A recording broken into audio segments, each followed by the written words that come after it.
Bonjour à tous et bienvenue sur la chaîne des arts martiaux français. Voici la deuxième partie de la conférence que j'ai pu donner sur le serveur Discord du club des Wyverns et des Néodomiens, des clubs qui se situent en Lorraine. Sur cette deuxième partie, je vais aborder le thème de la savate, la boxe française, le chausson et l'adresse, et je vais donner mon avis tout personnel sur le résultat qui est ce qu'on peut voir aujourd'hui dans l'aspect sportif. Effectivement, les propos n'engagent que moi, et je ne veux jeter l'opprobre sur personne en particulier, c'est juste mon ressenti personnel sur ce que je peux voir maintenant. Et on passe à la suite. Alors, partie 2, les bases. Parce que pour pouvoir comprendre le MCU du Capitaine France, il faut déjà savoir de quoi il parle. Alors, commençons par le commencement. La savate et la boxe française traditionnelle. Qu'est-ce que c'est? C'est un art, l'art de la savate, ou l'art de la boxe française, qui vise à transformer les pieds et les poings en armes pour se défendre dans la rue, ou pour s'amuser, mais là on appellera plutôt du chausson, on en viendra après. Et donc comme je vous l'ai dit, la principale qualité c'est d'amener les pratiquants à pouvoir se débrouiller avec ce qu'ils ont sous la main, c'est-à-dire leurs chaussures et leurs poings, pour pouvoir se défendre si il arrivait un souci. Donc les chaussures d'aujourd'hui n'ont rien à voir avec les chaussures d'époque en termes de dureté.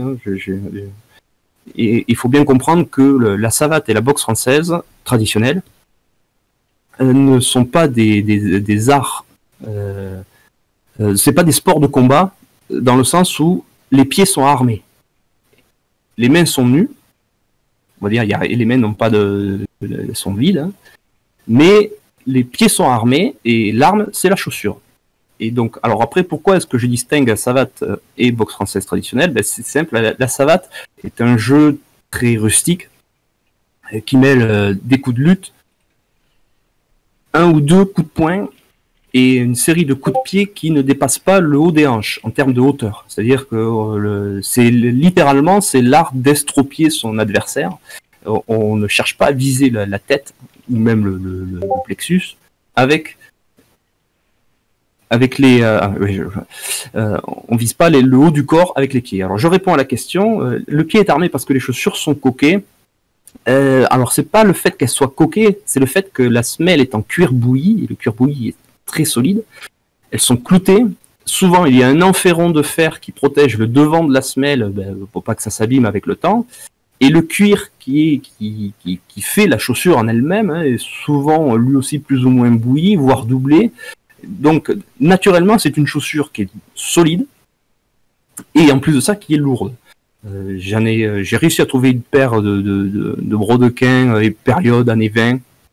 C'est 1,2 kg la chaussure.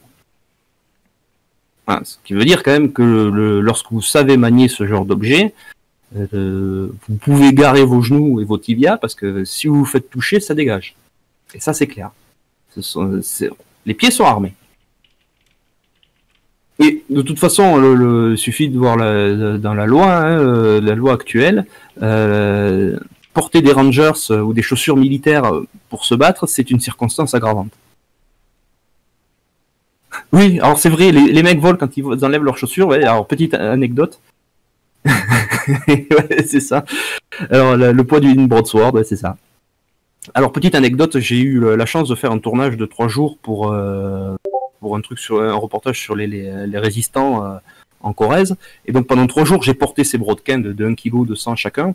Et effectivement, quand j'ai enlevé mes chaussures au bout de 3 jours, j'avais l'impression d'être très léger. Donc vraiment, en plus de ça, vous avez une musculation perpétuelle. Voilà. Si vous voulez marcher, il faut forcer. Et passons maintenant au chausson. Alors, qu'est-ce que c'est que le chausson? Eh bien, le chausson, c'est l'art de la savate ou de la boxe française, mais sans se faire mal. Et donc, on va le pratiquer avec des espadrilles. Ce sont donc des petits chaussons de toile, de coton, où la semelle est tressée en espèce de chanvre. Donc, dans le chausson, tout est fait pour ne pas faire mal. Et dans les textes militaires, hein, j'ai pu lire 2-3 règlements là-dessus, il est interdit de faire assaut avec les brodequins. Il faut faire assaut avec les espadrilles et rien d'autre. Parce qu'ils savent que si les mecs ils commencent à s'avoiner avec ça, eh bien, il va y avoir des blessés. Et sachant que la savate et la boxe française traditionnelle, il y a aussi des coups de lutte, ça va devenir vraiment très sanglant très rapidement. Donc le cadre militaire fixe très vite la limite, c'est on joue au chausson et on ne cherche pas à attraper, on ne cherche pas à jouer dans un jeu de lutte, parce qu'on sait que ça va mal finir. Enfin, on a l'adresse française. Alors, Superfab, justement, a trouvé des infos très intéressantes sur ça. Alors, ce serait un certain Charles Ducrot qui a mis au point l'adresse française, où c'est le fait de simplement utiliser les pieds et les poings pour un lasso, sans chercher à utiliser la lutte. Alors, l'adresse a été utilisée aussi durant le Second Empire, parce que Eugénie, l'impératrice, n'aimait pas la boxe française, et elle avait fait en sorte que ce soit interdit. Donc il y a une loi qui a interdit la boxe française, mais du coup les maîtres français disent nous on fait pas de boxe, on fait de l'adresse, ça n'a rien à voir. Et donc du coup ils ont continué à s'amuser en assaut sous forme de l'adresse, mais pas de boxe. Mais techniquement l'adresse française c'est du pied-point et rien de plus. Alors qu'est-ce que ces pratiques apportent? Eh bien en tant que pratiquant moi-même, je peux dire ça n'a que des bénéfices, si je puis dire. Ça développe la musculature générale au niveau du corps. Les bras, les jambes, le torse, ça développe une vivacité d'esprit, l'esprit d'adaptation, le coup d'œil, apprendre le sang-froid, ne pas se laisser submerger par la colère, arriver à prendre un certain recul par rapport au fait qu'on puisse être touché et qu'on ait eu mal, mais il ne faut pas se laisser emporter, parce qu'au contraire, en se laissant emporter, on peut tomber dans des pièges encore assez grossiers et donc avoir encore plus mal derrière. Donc voilà, le quatuor savate, boxe, chausson et adresse, c'est vraiment un très très bon apport pour développer de façon générale l'aptitude du corps de la personne, et ça va permettre aux timorés de s'exprimer, d'apprendre, de comprendre surtout qu'ils ne sont pas nuls, ils ne sont pas inefficaces, ils ont des compétences. Mais ce ne sera pas forcément la même boxe que le voisin, mais il aura sa façon de boxer, donc ça va lui apprendre à prendre confiance et de lui-même et arriver à s'intégrer dans son univers. Et pour celui qui est trop sûr de lui, à un moment ou à un autre, il va tomber sur un qui est sûr de lui aussi, mais meilleur, et il va lui apprendre un peu l'humilité. Donc, sous l'aspect autant physique que mental et psychologique, ces quatre aspects sont vraiment excellents. Alors aujourd'hui, je pourrais donner une définition personnelle par rapport à la savate et à la boxe française traditionnelle. Je dirais, mais là c'est vraiment purement personnel, je dirais que la savate, c'est l'art du coup de pied quand on a les mains pleines, c'est-à-dire vous avez un bâton, vous avez une canne, vous avez quoi que ce soit dans les mains, et vous ne pouvez pas utiliser vos bras pour boxer, et bien vous utilisez la savate, et la savate serait donc l'art d'utiliser ses pieds quand on a les mains pleines, et la boxe française, ce serait l'art d'utiliser ses pieds armés et ses mains nues pour pouvoir se défendre. Voilà, en gros. Alors, par rapport à la vision contemporaine et les erreurs fondamentales que je pourrais dire sur le sujet, eh bien déjà, c'est qu'il y a une rupture totale entre il y a une rupture totale dans la tradition, si je puis dire, c'est-à-dire les principes fondamentaux qu'on retrouve du 19e siècle dans la pratique de la savate et de la boxe française ne se retrouvent plus dans la pratique actuelle. Si vous voulez, avant, quand vous pouvez le lire dans les traités, hein, c'est la santé du corps et le fait de le protéger prime, c'est-à-dire la protection du corps prime sur l'attaque. Aujourd'hui, on est plutôt dans une optique où si je prends des coups, c'est pas grave, je pourrais les rendre dans la foulée. En gros, il me tape la jambe, je lui tape la tête, il me tape le corps, je lui tape la jambe. En gros, on est dans une acceptation de la douleur, une acceptation de détruire son corps dans l'espoir de détruire un peu mieux le corps de l'autre. Et ça, pour moi, c'est incompréhensible. En fait, ça explique tout à fait. Ça s'explique, hein, en fait. C'est le fait de basculer dans une optique de sport, c'est-à-dire qu'on se coupe du fondamental, de la fondamentale, de la savate et de la BF, c'était de survivre dans la rue et de se faire du bien. Là, on n'est plus dans une notion de se faire du bien, on est dans une notion de coup, de choc, peut-être une certaine façon de montrer sa virilité, en montrant j'encaisse bien les coups, j'ai mal mais je le montre pas, et du coup il y a une cassure fondamentale, et pour moi c'est une erreur totale, tout simplement parce que pratiquer quelque chose qui nous fait du mal, moi c'est pas trop mon trip. Ensuite, une des autres erreurs, c'est le fait d'avoir uniformisé la méthode de boxe. Ça a stérilisé et ça a javelisé tout le piment que pouvaient avoir les différences entre méthodes.